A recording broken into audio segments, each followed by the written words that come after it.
Hi everyone, and welcome to Saint Antoine. Start the montage.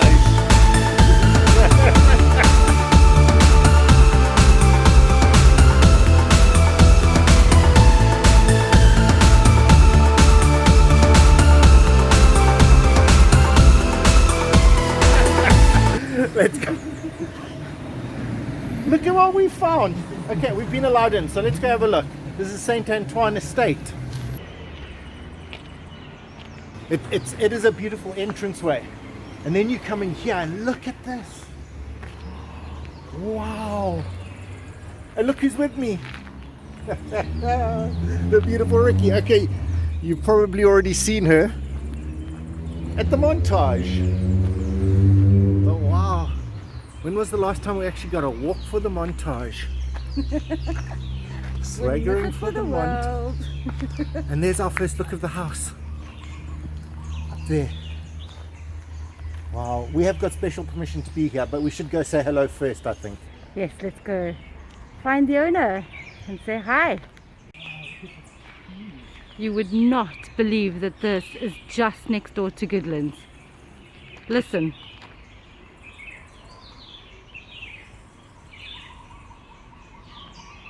Birds.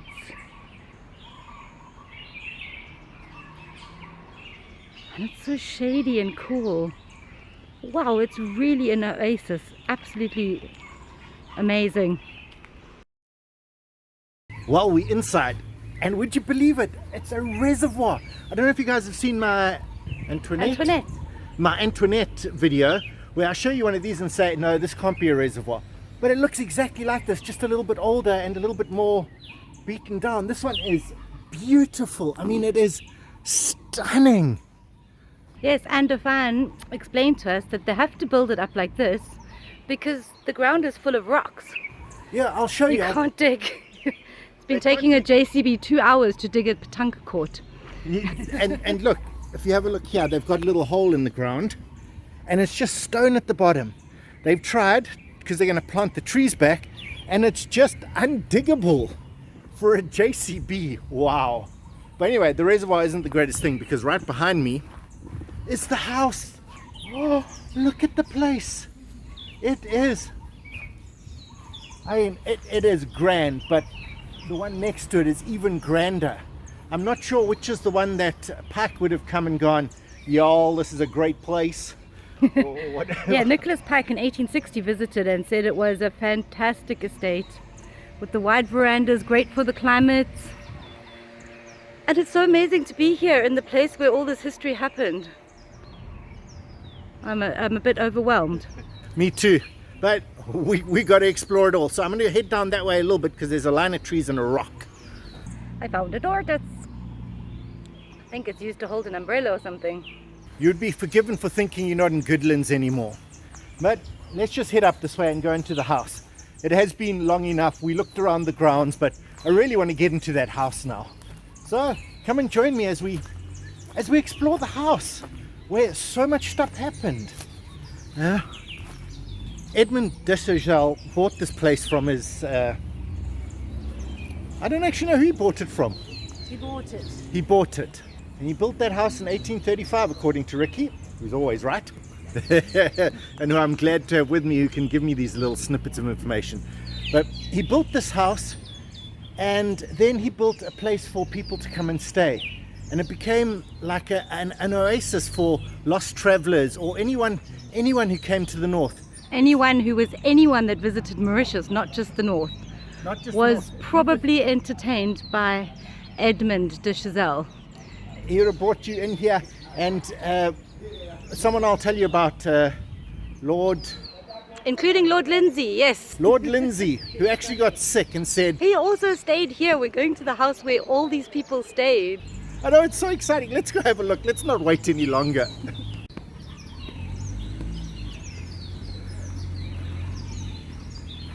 And onto the grand veranda. The temperature drops even without the fans on. Unfortunately, we can't see the beautiful stone under the woodwork, but it is beautiful stone and it is original. They have plastered the outside, but you can see the original stone. Wow, and look at the roof. And the floor tiles, it's just spectacular. This whole place. Oh, there we go, there we go. We got a bit of luck, not doors on everything. Look at this. You can tell that they're hewed, like really hard chiseled stone. Oh man, they're fantastic.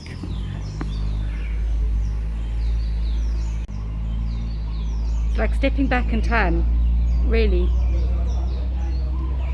And then, as if it isn't enough, there's a walkway there, but we're not going to take the easy way there. Now, this is part one of a part two, I'm sure, where we come back when it's operating, but we don't know when that will be. So let's go do what Nicholas Pike did and walk in from the fountain. Traditionally, Creole houses are separated from the kitchen and the house. So up here is where people would live, and back there where we just started is the kitchen and dining area. They did this so that if a fire breaks out, I've lost Brian, but if a fire breaks out, you don't burn down your house, especially when you're sleeping. Quite clever. This behind me is a very full reservoir of water, but up ahead is what was described as a playful fountain. That's the playful fountain. I'm just going to turn you guys towards it. A playful fountain. Now, oh, and this is a road. This is actually a path road. So a stone road that the carriages would have come. Yes, the carriages would have come here. So you'd have come in your carriage to here, and you'd have had this playful fountain bubbling away. Not much, because the reservoir is there. Wow, I'm spinning you guys a lot. But that's the reservoir. So the water is only as high as what it will be in the reservoir. And then it will squirt out. Yeah, so it's not very full there at the moment. Wow, and we haven't even seen inside yet. What a place. Oh. Riki waiting for us through the front door. I want to get some feet on the red tiles, the red brick tiles.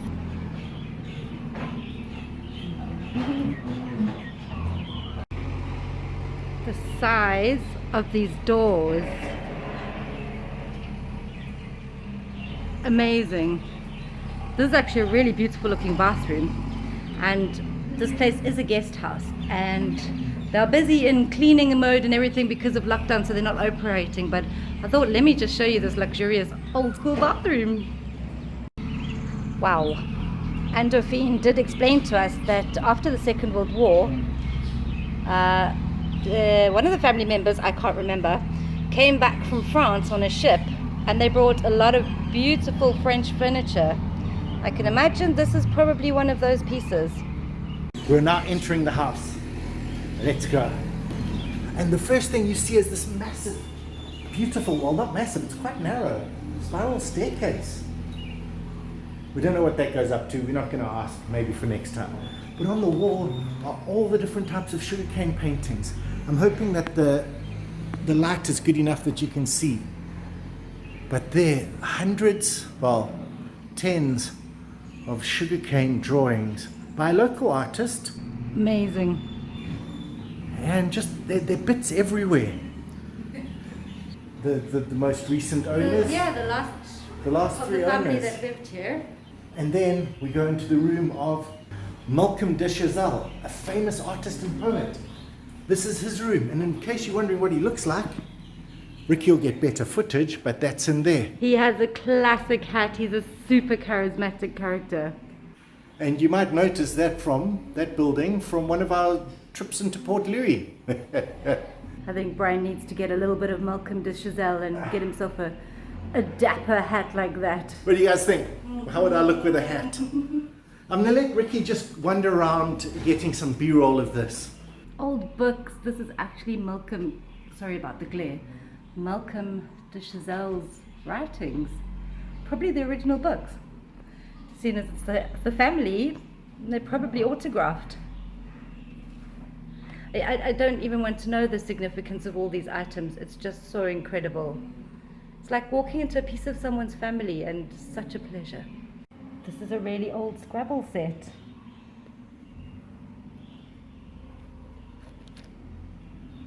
With the Scrabble tiles. This is a little bit for Guillaume, who may be watching in the Netherlands. It's to a Kuning. Yeah, they did know each other. I must say these paintings are really, really awesome. Every corner you look in,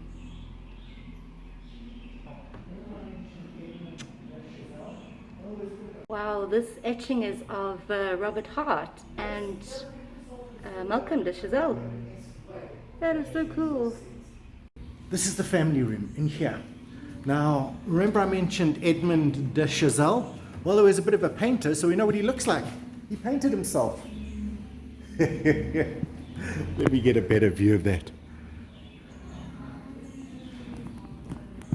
He does paint himself in sort of a Roman-esque way, if that makes any sort of sense. But in here they've got these really, really old mirrors. Look at them. Wow. Really old, original from the house. And remember back then, to have something like this would just be unbelievable.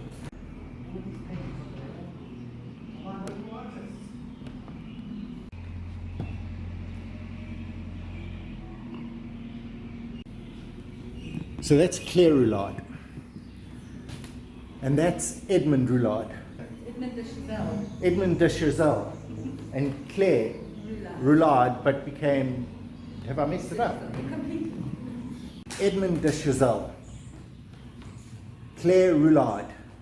He's actually the painter of these two. Now I'm not sure of how much of the other stuff I cut out because I really got it wrong. But she was a Roulard. And I don't know if you remember my Endemica one where we had Murray. That could have been a relation. I'm not 100% sure on this, but it probably was a relation. And she married Edmond de Chazal. So the farms sort of all got together, I suppose. Oh yes, one day I need to make a family tree of sugar owners.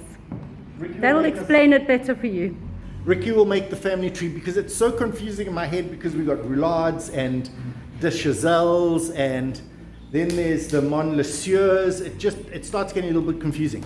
But anyway, what we do know is that Edmond de Chazal married Claire Roulard and they had 15 children. I think I got it right in the end there. Got a picture. You got us in Misty. In the old mirror.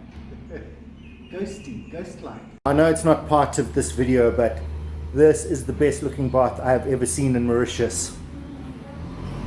Whoa. Wow. Hadn't seen it yet. Look at that. Oh man. Do you think anyone would mind? You just took it home with us. No, we just climbed in, filled it up. They probably wouldn't because they're actually so nice. Yeah. Now that's a doorknob. Well, door lock. Man, they don't make them like that anymore.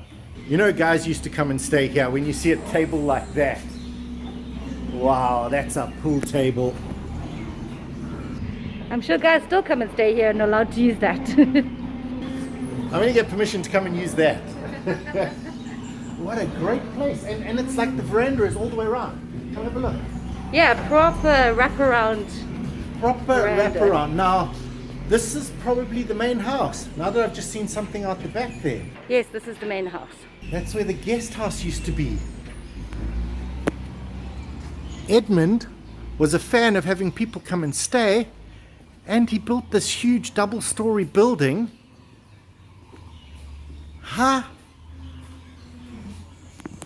For guests. Yeah, Pike says it's big enough to be a small, it actually is big enough to be a small Mauritian hotel, quite a large Mauritian hotel actually. And apparently it would have been 5 stars if it had been a hotel, not just a place for people to stay. This is under the house. It's a little dark in there. There is just another area with some stones and things. It's like heaven for book lovers, especially old book lovers. I'm not sure what buildings we're heading for now, but it's reminded me that one of the things Pike commented on when he came here was that each of the workers had a really nice house with a very cleared garden and their own chickens and goats and things. I think this one's actually the kitchen. Looks like their plates. And Edmond de Chazal was actually the first estate owner to build a hospital and a school specifically for the workers at his farm. So who knows, this might be hospital or school or something. Well, beautiful chimney. Not something you particularly need in the heat of Mauritius, but good sentiment. It makes it feel cozy. Don't know what Ricky's on about. You always need a fire no matter how hot it is. Yeah. No, it is that hot at the moment. But out here there's something round. Look at that, it's round. It's like probably a little outhouse. Brian's off to go check out the well. Oh, and over there is one of the other entrances. There's actually 2 entrances to this property. So I suppose it doesn't get congestion inside. It is full of water. Oh, you can actually lift it up. I think, oh, really heavy. You can lift it up, but it is very heavy. And but it is full of water. It's like there's a lot of water around at the moment. And the flooding all happened down in the south, so we had a little bit here, but all the wells seem to be full. Now up ahead, I think there's the houses Ricky was talking about. Some of the old workers' houses, and they apparently were very, very well looked after, and the people could have chickens and goats. And I think this might have been one here on the side. Wow, look at this tree. It is huge. Anyway, so something like this, that have had their little bit of water, and it would have been a small place. And there's some ruins further down there. Let's have a quick look. So probably some houses out there as well. A little bit of a rock garden. And would you believe, up ahead, one of my favorite things in the whole world, wood shingles. You know, I love my wood shingles. But look at the shape on them. Oof. Oh man, love me some wood shingles. This place is gorgeous. Just beautiful. The trees. Oh man. Must have been a swing or something. Now, just out there, actually just out there, and somewhere we haven't been able to get to, is an actual national heritage site of where Lord Lindsay actually saw the traverse, or the path of Venus across the sun in 1870 something. 1876. And so Edmond at the time gave the land to the government so it would always be there for scientific study. Now they have found the foundations, and I'm going to put up a little picture here. I know I don't normally do this, but it actually was a proper observatory. So bing. Anyway, that's the picture of what it looked like In 1876. in 1876. That photograph was from 1876. Yeah. Wow. Anyway, so Lord Lindsay, and he stayed here, and he said it was like living with a brother. And when he got sick, he said he was treated like as if he was part of the family. And weirdly, he always called him Edward, which is why we sometimes call him Edward. You know, scientists forget some things, not others. He's so busy trying to calculate the path of Venus that he completely forgot what his host's name was. So I think that's quite funny and pretty cool. He's the same like you forget people's names. Yeah. You can't be good at everything, that would be unfair. Yes, that's it. Thanks, Rick. Not good at everything, but good enough at some things. So, yeah, now we are walking through the garden a little bit. They're busy making a pétanque court. For hours. So while we're walking through the flower bed here, pétanque court, or just dirt on the road, there was de Chazal who drew a hibiscus flower like 150 years ago, and they thought it was extinct. For 150 years they thought it was extinct. For 150 years they thought it was extinct, but they just recently found it again. Well, in 1968, but yeah. Recently in those sort of terms. In terms of this house, recent. Yeah, thumbnail.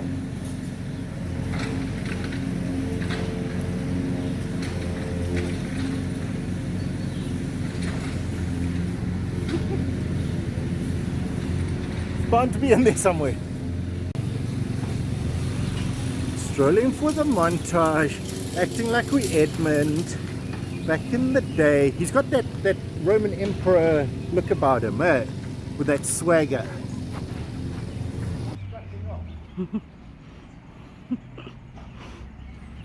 Right, so at Demeure St. Antoine, every morning they're preparing meals for the less fortunate people, which is so super cool. We've missed them because they finish early, but everything goes in their great recyclable plastics, not plastics. And this is their amazing kitchen in this historical building. Well, while Ricky's busy in the kitchen, I found the dinner bell. Okay, it's not really the dinner bell, it's the emergency and fire and what did you say? For everything alarm bell. Everything alone. An assembly point. What a great old bell. I'd love to ring it, but obviously then people would come flying in to come to get out of here. Thanks everyone. Thank you so much. Keep up the good work. Thanks. Huge wooden timbers. Wow. Wow, to thick stone walls. And a pretty Riki. This is the whole Banyan Island. It's really big.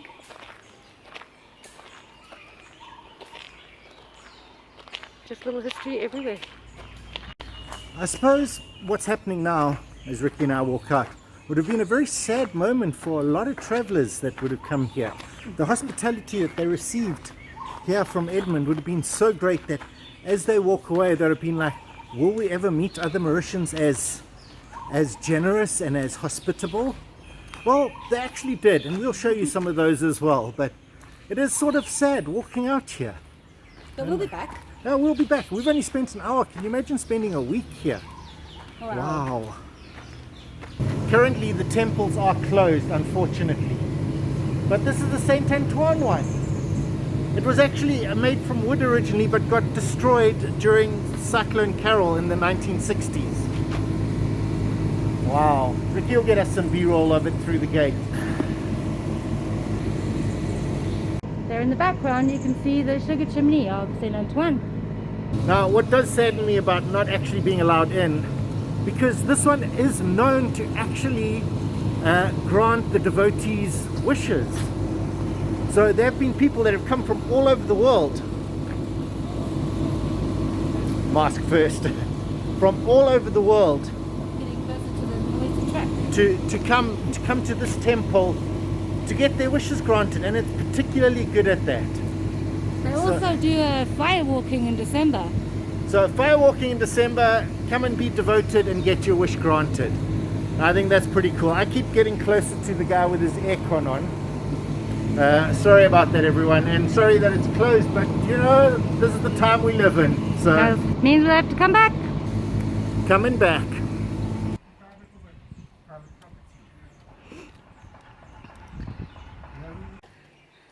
Well, we can't show you the sugar tower from this side because it's private property.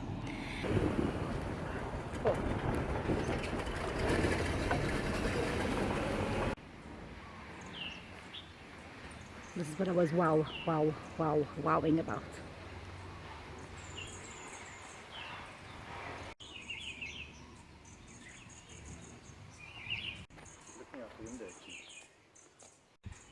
This is an old tobacco barn on the property of Saint Antoine, and it's actually been converted into a beautiful apartment, which is such a great example of what you can do with these beautiful old buildings. Wow, did we get a little bit lucky or what? This is the old distillery, and you can see some of the supporting structure for the distillery, and over there is the tobacco barn. Would you believe an actual tobacco barn was there? But over here is a chimney. I've got to show you this chimney now. This is private property, so don't ask how we got permission, but we did. But just to show around the outside briefly. A quick trip around the outside, but look at this tower. A distillery tower. I'm not even sure how they would have worked. It's really big, I can't even get the top in. Bad sun, bad sun.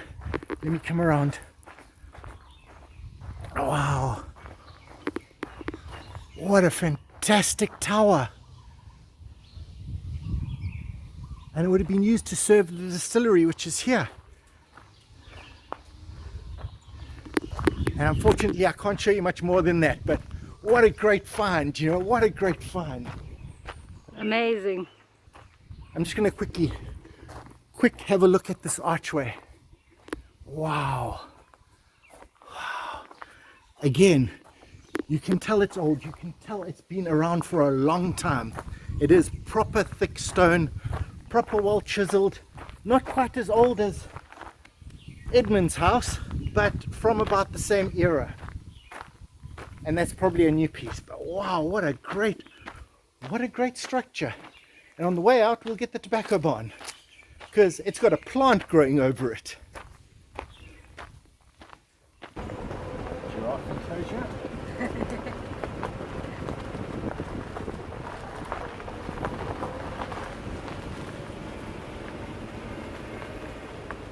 Beautiful what can be done with old buildings. Wow, Saint Antoine delivered. I mean, the whole story of Edmonds and everything, what a fantastic visit. And I can't wait, and you guys should come back for part 2. It's going to be that good. So everyone, thanks for watching, and we'd just like to thank the whole family for inviting us in. In the true spirit of Edmond. In the true spirit of Edmond. The spirit continues on. So everyone, thanks for watching. See you next time. You almost feel like you want to put on an 1820s dress. Or at least something slightly 1820s inspired. Absolutely. This way to your carriage? Totally. Bring it on. Bows and curtsies and all the nicenesses that went together with that time of our history. Yeah.